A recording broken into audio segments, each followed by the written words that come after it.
Praise the Lord everyone. परमेश्वर आप सभी को आशीषित करे और मिले नेक्स्ट वीडियो में। और परमेश्वर आप सभी को ब्लेस करे। और आज हम देखेंगे यीशु मसीह के जन्म के विषय में। जैसे कि चारों तरफ क्रिसमस का माहौल है और सारे स्थान पर, सारे जगह पर क्रिसमस का उत्साह है, एक अलग आनंद है। हर एक के हृदय में, हर चर्चेस में, हर एक विश्वासी भाई बहनों के घर में एक खुशी का वातावरण है और आनंद है। आमीन। आज हम बाइबल से देखेंगे कि यीशु मसीह का जन्म किस रीति से हुआ और यीशु मसीह का जन्म इस पृथ्वी पर होने के पीछे परमेश्वर पिता का क्या मकसद था। क्या क्रिसमस सेंटा क्लॉज का सेलिब्रेशन है, नाचना कूदना है, गिफ्ट देना है, या क्रिसमस ट्री है, या स्टार है। आज जैसे ही लोगों को क्रिसमस को लोग स्मरण करते हैं, अन्य जाति भी और सारे संसार में, तो उनको क्रिसमस बोलते ही सेंटा क्लॉज याद आता है, क्रिसमस ट्री याद आती है और स्टार याद आता है। और चाहिए यह था कि उनको क्रिसमस जैसे ही समझ में आए और वो सुने तो उनके दिमाग में पहले यह आता कि क्रिसमस बोले तो यीशु मसीह का जन्म वो क्यों हुआ, यीशु मसीह इस पृथ्वी पर क्यों आए, उनके पीछे, उनके स्वर्ग छोड़कर पृथ्वी पर आने के पीछे का कारण क्या था, परमेश्वर का क्या मकसद था यीशु मसीह को इस पृथ्वी पर भेजने के पीछे और उनके जन्म के पीछे। आमीन। तो क्रिसमस ये सांता का डांस करने का दिन नहीं है। क्रिसमस ये घर पर स्टार लगाने और क्रिसमस ट्री को सजाने का त्योहार नहीं है। क्रिसमस बोले तो एक उद्धारकर्ता ने इस प्लेनेट पर, इस जगत में जन्म लिया। जैसे कि हम सब जानते हैं कि मरियम और यूसुफ की मंगनी हुई थी। और जब हम वचन में पढ़ते हैं मत्ती रचित सुसमाचार पहला अध्याय और उसके 18 पद से, कि हम इस अध्याय में देखते हैं कि यूसुफ और मरियम की मंगनी हो गई थी और इनके इकट्ठा होने से पहले मरियम पवित्र आत्मा के द्वारा गर्भवती हो गई थी। एक उचित समय पर स्वर्गदूत ने मरियम को स्वप्न में आकर उसे बताया कि तू एक पुत्र जनेगी और उसका नाम तू यीशु रखना। और यूसुफ ये बात जानकर मरियम को चुपके से उसने त्याग देने का विचार किया, क्योंकि यूसुफ ये धर्मी व्यक्ति था और मरियम को बदनाम करना नहीं चाहता था। और जैसे उसने विचार किया तो यूसुफ के भी स्वप्न में स्वर्गदूत ने दर्शन देकर कहा कि तू उसे मत त्याग, वो पवित्र आत्मा के द्वारा गर्भवती होगी। और वो कहता है जब इन बातों के सोच में ही था तो प्रभु का स्वर्गदूत यूसुफ के स्वप्न में दिखाई देकर कहने लगा, यूसुफ दाऊद की संतान, तू अपनी पत्नी मरियम को अपनी यहाँ ले आने से मत डर, क्योंकि उसके गर्भ में वह पवित्र आत्मा की ओर से है। वो पुत्र जनेगी तो उसका नाम यीशु रखना, क्योंकि वह अपने लोगों का उनके पापों से उद्धार करेगा। आमीन। यीशु मसीह के जन्म लेने के पीछे परमेश्वर पिता की यह इच्छा थी कि वो लोगों का उनके पापों से क्या करेगा, उद्धार करेगा। यह सब कुछ इसलिए हुआ कि जो वचन प्रभु ने भविष्यद्वक्ताओं के द्वारा कहा था वो पूरा हो, कि देखो एक कुंवारी गर्भवती होगी और वो पुत्र जनेगी, उसका नाम इम्मानुएल रखा जाएगा, जिसका अर्थ यह है कि परमेश्वर हमारे साथ है। और यूसुफ नींद से जाकर प्रभु के दूत की आज्ञा के अनुसार वैसा ही करता है। और जब तक वो पुत्र न जनी मरियम, तब तक यूसुफ मरियम के पास नहीं गया। तो इस पद में हम जब देखते हैं कि वह मनुष्य के पापों से उनका क्या करेगा, उद्धार करेगा। परमेश्वर की यह इच्छा।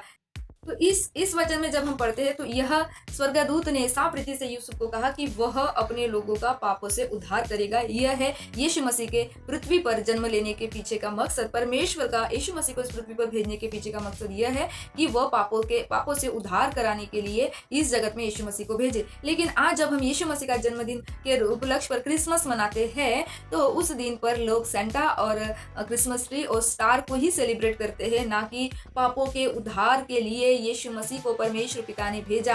और हमें यह चाहिए और लोगों को भी हमें यही समझाना चाहिए कि क्रिसमस सेंटा और क्रिसमस ट्री और स्टार नहीं है। क्रिसमस यानी क्राइस्ट ने, यीशु मसीह ने धरती पर इसलिए जन्म लिया कि वो पापों से लोगों का उद्धार करा सके। और जब हम लूका 2 अध्याय और उसके 8 पद से जब हम आगे की ओर पढ़ते हैं तो हम देखते हैं कि किस प्रकार परमेश्वर ने गडरियों को दर्शन दिया और उस तारे के रूप से, तारे के माध्यम से वो उस स्थान तक पहुंच सके जहां मरियम और यूसुफ थे। यरूशलेम में बैतलहम गांव में एक गाय के गौशाले में मरियम ने यीशु मसीह को जन्म लिया। और मंजूसी और सब ज्ञानवान लोग, गडरिये, यीशु मसीह को दंडवत करने, प्रणाम करने आए और वो तारा उनको मार्ग दिखाता गया। और उसके बाद बाइबल में कहीं भी तारे का जिक्र नहीं है, कहीं भी क्रिसमस ट्री का जिक्र नहीं है और कहीं भी सेंटा का जिक्र नहीं है।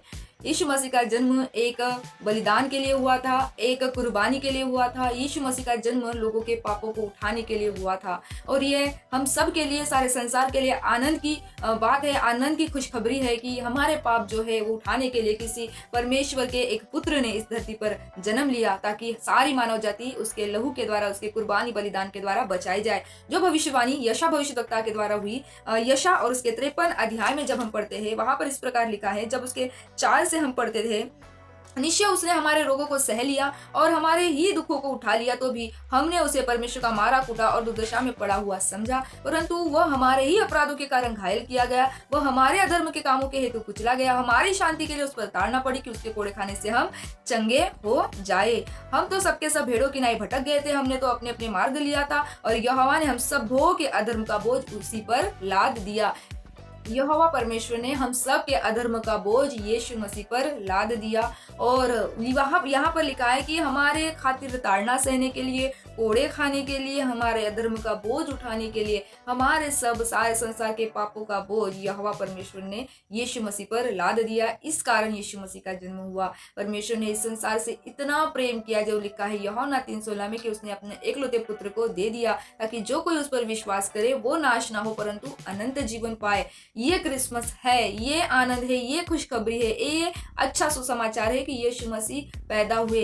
ये निश्चित नहीं है कि 25 दिसंबर को ही वो पैदा हुए, लेकिन साल में वो एक दिन है जो यीशु मसीह पैदा हुए, तो हम 25 दिसंबर के रूप में उस दिन को मनाते हैं। लेकिन हमारा मनाना थोड़ा बिब्लिकल होना चाहिए। ये यीशु मसीह का जन्मदिन अगर हम मनाते हैं तो हमने इसको इस रीति से मनाना चाहिए जैसे बाइबल हमें सिखाती है, कि किसी भी प्रकार से हमें नॉन बिब्लिकल थिंग्स नहीं करनी चाहिए और हमें ज़्यादा महत्व क्रिसमस ट्री, सैंटा और स्टार को न देते हुए यीशु मसीह के बलिदान को, यीशु मसीह के जन्म के पीछे के मकसद को, परमेश्वर की योजना को, इन बातों को हमें महत्व देना है ताकि और भी लोग समझे कि क्रिसमस यानी क्राइस्ट का जन्म, मसीह का जन्म क्यों हुआ। वो पापों से छुड़ाने के लिए हुआ, क्योंकि मनुष्य पाप कर कर परमेश्वर से दूर है और पाप की मजदूरी मृत्यु है, लेकिन परमेश्वर का वरदान मसीह यीशु में अनंत जीवन है। तो यीशु मसीह के द्वारा परमेश्वर ने संसार को यह वरदान दिया है कि वह अनंत जीवन प्राप्त कर सके। यह अनंत जीवन यीशु मसीह के द्वारा हमें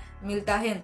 तो इस क्रिसमस के उपलक्ष्य पर, इस क्रिसमस के दिन हम सब सच्चा सुसमाचार और यीशु मसीह के पैदा होने के पीछे का परमेश्वर का मकसद और परमेश्वर की योजना, हम इन बातों को लोगों से साझा करेंगे, शेयर करेंगे, ना कि उन चीजों को जो नॉन बिब्लिकल है, जिसको बाइबल सपोर्ट नहीं करती, जिसका बाइबल में कहीं भी उल्लेख नहीं है। उन चीजों को हम बढ़ावा देने से अच्छा है कि यीशु मसीह के पैदा होने के पीछे का कारण जो ट्रू है, जो सत्य है, जो परमेश्वर की योजना है, ये खुशखबरी हम लोगों तक सुनाए और लोगों में फैलाए कि यीशु मसीह पैदा हुए हैं हमारे पापों को मिटाने के लिए, हमें छुड़ाने के लिए, अनंत जीवन देने के लिए, क्षमा देने के लिए। क्योंकि पाप एक ऐसी चीज है जो परमेश्वर के साथ कभी भी मनुष्य का मेल मिलाप नहीं करा सकती है। इसलिए यीशु मसीह इस पृथ्वी पर जन्म लेकर हमें बचाने आए, छुड़ाने आए और हम सबसे प्रेम किए। परमेश्वर ने यीशु मसीह को बलिदान कर कर अपने प्रेम को साबित किए। आमीन। तो क्रिसमस का मतलब यह है कि यीशु मसीह हमारे लिए स्वर्ग छोड़कर आए और सारे मानव जाति को बचाया। आमीन। और जब हम प्रकाशित वाक्य में देखते हैं, प्रकाशित वाक्य 7 अध्याय और 9, जो ये मेमना बलिदान हुआ, वहां पर हम देखते हैं कि हर भाषा, हर जाति, हर कुल के लोग मेमने के सामने खड़े होकर मेमने का जय जयकार करेंगे। यीशु मसीह वो परमेश्वर है जिसका सारे लोग जय जयकार करेंगे। ये सत्य है और यीशु ही मार्ग है, यीशु ही जीवन है। ये सत्य हर लोगों को बताइए और क्रिसमस के उपलक्ष्य पर हर एक लोगों को सच्चा सुसमाचार, खुशखबरी फैलने के लिए सहायता कीजिए और खुद भी सही सुसमाचार सुनाइए, सही क्रिसमस के मायने, क्रिसमस का अर्थ समझाइए ताकि हर एक जन क्रिसमस के अर्थ को समझ सके, यीशु मसीह के जन्म को समझ सके, यीशु मसीह के पैदा होने के कारण को, परमेश्वर की योजना को समझ सके। आमीन। परमेश्वर आप सभी को आशीर्वादित करे। मिलते नेक्स्ट वीडियो में, तब तक जय मसीह की, praise the Lord, shalom, God bless you all.